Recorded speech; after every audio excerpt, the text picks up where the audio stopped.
Hey guys, it's Andrea Tooley from AndreaTooley.com, and I'm here for Email Monday. Every Monday I pick a reader's email that I've gotten and I will answer it here on YouTube. So if you email me and I haven't responded, keep checking back to these videos and maybe your video will be one that I've picked to talk about on Email Monday. So before we get started, I just have a couple really quick updates and things that I keep forgetting to tell you guys that I want to tell you. So one is that I love all of the comments and everything that you leave on my YouTube channel. I so appreciate you guys talking to me and asking questions and talking with each other and answering each other's questions. I think that's just amazing. But a lot of you ask questions and leave comments on the YouTube videos, and then you have your YouTube account set as private, and so I can't respond. Most of you, there's a respond option, but if your account is set to private, then I can't respond. And so, if you're asking me a question and you want me to be able to answer back to you, make sure that your account is open so that I can talk to you. Otherwise, I can't answer your question. So that's one thing I really wanted to mention. And then the other thing I wanted to mention is that I know I get so many emails every day, and I seriously love hearing from you guys, but it's really hard to be able to answer every email as in-depth as I'd like to and answer all of your questions as much as I'd like to. So besides doing this Email Monday thing on YouTube, I also have an offer on my blog, AndreaTooley.com, where you can Skype with me. If you like, we can have like a 30-minute or an hour-long Skype session if you just want some career advice or talking about when to take what pre-med classes or when to take the MCAT, or you just kind of want somebody to encourage you, anything like that. So that's an option. You can check it out on my blog, AndreaTooley.com, and it's under the contact section. There's all the information about that if you want to Skype. So those are the big things I wanted to talk about. And so now we'll get on to the question today. I've got my email right here, so I'm going to pull it up. And today's question is from Victoria, and she asks if I can do a video about what to expect in residency and what a day in the life of residency is like. So that's a great question, Victoria. Thank you so much for your email. And this is a huge question because every residency is really different depending on what specialty you're going into. And so for me, I'm going into ophthalmology, which is like eye surgery. And before you do your ophthalmology residency, you have to do 1 year of internal medicine or 1 year of surgery. I think you can even do 1 year of pediatrics if you like. And that first year is called your intern year or your internship. And all that means is that it's your first year of residency. So the information I can tell you about residency is based on internal medicine, which is what I did my intern year on. And how it's set up is similar to your third and fourth year of medical school. So that means that every month you're in a different rotation and you switch different services in the hospital or different outpatient services each month. And again, this is specific for Mayo Clinic where I'm doing my residency. Some residencies at different hospitals are quite different, but I think most follow the same type of program where every month you're on a different elective or a different rotation. And those rotations vary between just regular internal medicine, hospital service, outpatient medicine where you're seeing people just in the regular clinic, like any of you would go to your doctor for your yearly exam or go to your doctor if you're sick or something like that. You can spend time in the emergency room as one of your months, and then all different kinds of medicine subspecialties. So this year I did a month of neurology, I did a month of the ICU, I did a month of GI, gastroenterology, I did a month of cardiology, I did hematology, I did 2 months of medicine, which were separate months. One was in September and one was in March. And then I had a couple elective months. I did research for one of those months. I did 2 weeks of rheumatology and 2 weeks of neuroradiology for another one of my electives because those are helpful for ophthalmology. They're pretty applicable to ophtho. And then this right now is my last elective month, and I'm doing a month in the ophthalmology clinic. So that's how my intern year is structured. At different schools, at different programs, your residency will be very different. If you're doing a surgical residency, then you'll spend more time on the surgical floors, either in the OR or taking care of patients pre or post surgery. You might spend more time in the ICU taking care of very sick patients, things like that. Or if you're doing a family medicine residency, then you might spend more time in the outpatient setting. And at Mayo Clinic, if you are doing an internal medicine residency, not just the 1 year of internship like I'm doing, but if you're doing the 3 full years of medicine, you rotate between 1 month in the hospital and 1 month outpatient, and it alternates every month. So inpatient, outpatient, which is great because the inpatient months are pretty taxing and pretty tiring and sometimes brutal. And the outpatient months are generally more relaxed. And so it's nice to alternate inpatient, outpatient so that you're always kind of getting a break. And so that you get experience both in the outpatient and the inpatient setting, because I'll tell you what, it's really different types of medicine. I have spent mostly this entire year on the inpatient side of things because I'm not doing internal medicine. I'm just doing my intern year. And so I've been in the hospital for everything all year.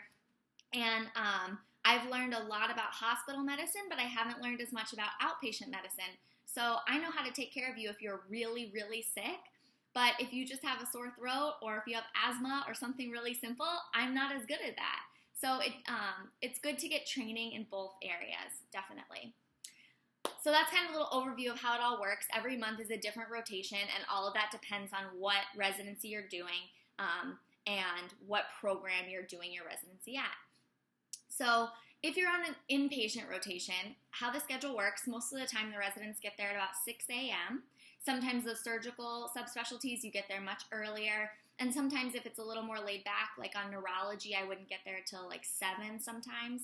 But most of the time around 6 a.m. you get there, you see the resident who was on overnight, and you sign out. So the resident who was there overnight tells you everything that happened overnight with your patients and gives you the pager, and now you're on for the day. So the first thing that I like to do is look on the computer. I look at all my patients' labs. I look to see if there's any notes left from the day before, to see if anything happened that I don't know about. I look to see if anything happened overnight, like maybe they had chest pain and they got an EKG, and so I'll look at that. And I'll kind of jot down everything in my note, and then I start my note for the day. Every day you leave a progress note on your patients. So I'll start that note, and I'll write down anything important that happened overnight.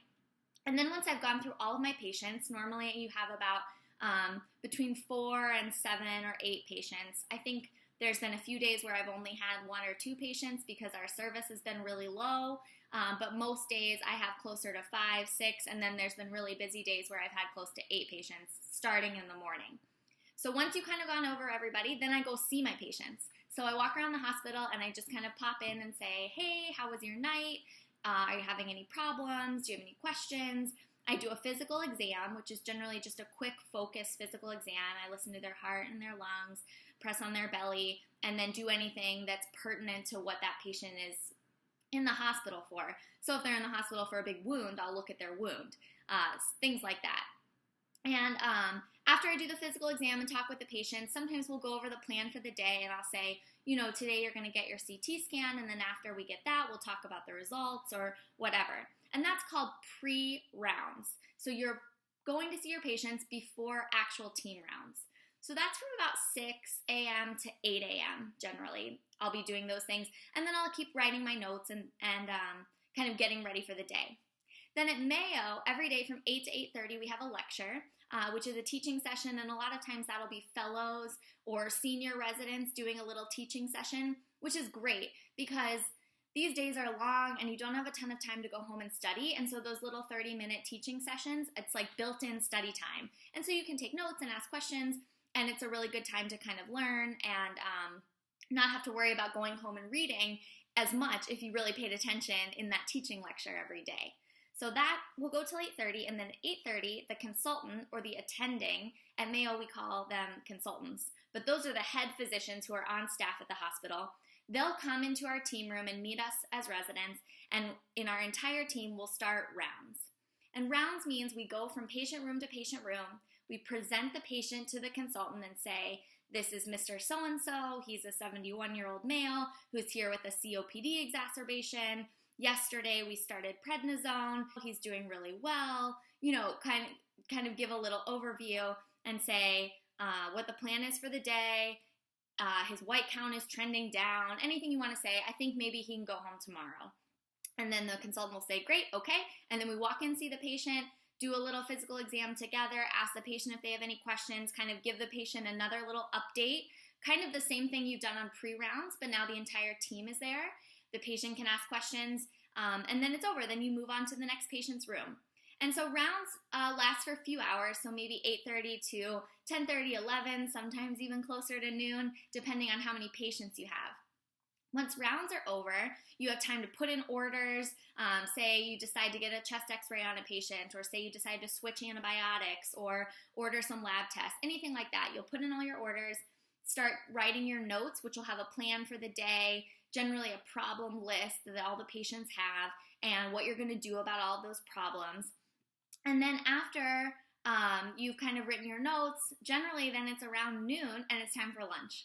And at Mayo, every day we have a noon lecture, which is again like that teaching lecture that we had at 8:30 or 8 to 8:30 in the morning.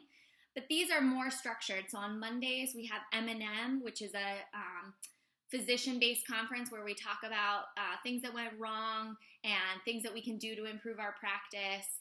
On Tuesdays, we'll have a board review kind of thing. On Wednesdays, it's grand rounds, which is either a big consultant at Mayo or a guest speaker that they've brought in to talk.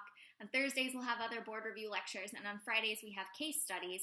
So different residents from different teams will present cases that they've seen that are interesting, that have good teaching points. So that's from noon to 1. We get lunch.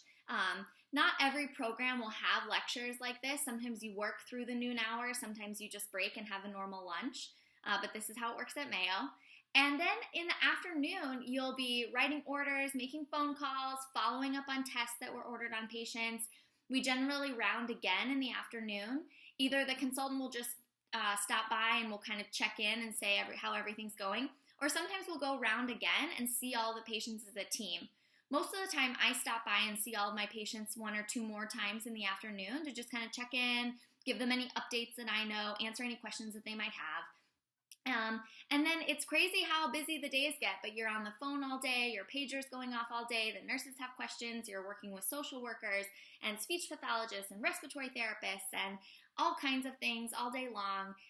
And so suddenly it's 6 p.m. and it's time to sign out to the night team. And so whoever's on call for the night will generally come in around 6, and you'll sign out just like you did at 6 a.m. And you'll tell them what happened during the day, give them a list of things to do overnight, things to follow up on overnight. It's really helpful if you can say, if anything was going to go wrong tonight, I think it would be this, and this is what you should do, to kind of help those people overnight. Say, this patient might get a fever overnight, and I want you to get blood cultures, but don't change the antibiotics. Kind of try to guess what the worst thing that could happen overnight would be, so that those night people are prepared. Because sometimes you don't know these patients very well. And so then between 6:30, sometimes 7, you wrap up all of your work and you head home. And you do that for 5 or 6 days, then you get a day off, and then you do that all over again. And that's pretty much a day in the life of an inpatient resident service. So I hope that gives you some information about what it's like being a resident and what your days are like. And again, thank you so much for your emails. I love hearing from you guys, and I will talk to you next week.